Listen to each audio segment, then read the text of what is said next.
મારા બધા સાથીઓને જય ભીમ, નમો બુદ્ધાય। આજે છે મારા ચેલેન્જનો 51મો દિવસ। કેદુનની ઈચ્છા હતી આ ગાર્ડનમાં વર્કઆઉટ કરવાની, તો આજનું વર્કઆઉટ અહીંયા જ કરવાનું છે। આ રનિંગ કરતી ખિસકોલીને જોઈને ગાર્ડનમાં 10-15 મિનિટ વોકિંગ કરી અને આ બધી વસ્તુ જોઈને તો મારા મનમાં લાડવા ફૂટતા હતા। તે પછી લગાવ્યા જમ્પ, ઇન્ક્લાઇન પુશઅપ, તે પછી કાલ્ફ રેઝ, પછી લગાવ્યા પુલઅપ, પછીની હાથની હાલત, તે પછી ચીનઅપ। આ છોકરાએ બહુ ટ્રાય કરી વિડીયોમાં આવવાની। તે પછી વન હેન્ડ ચીનઅપ, પછી મારા મારી હતી વાંદરાની હાથમાં।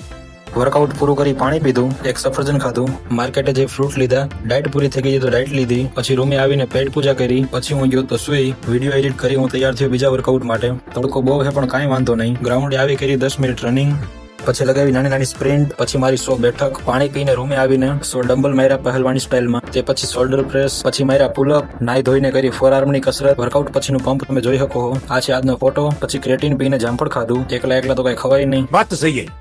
પછી તૈયાર થઈને હું બેસી ગયો બાબા સાહેબની આત્મકથા વાંચવા। જમવાનું મોડું છે એટલે કઈક નવી નહીં છે। આજે જમવામાં હતા લાડવા ને ભજીયા। લાડવા તો આપણે ખાઈ ન હોય કેમ કે ચેલેન્જ ચાલુ છે, પણ ભજીયામાં તો ભૂકા બોલાવી નાખ્યા। પછી પાણી પીને આજના બધા ટાસ્ક થાય છે કમ્પ્લીટ। બોલો જય ભીમ, નમો બુદ્ધાય।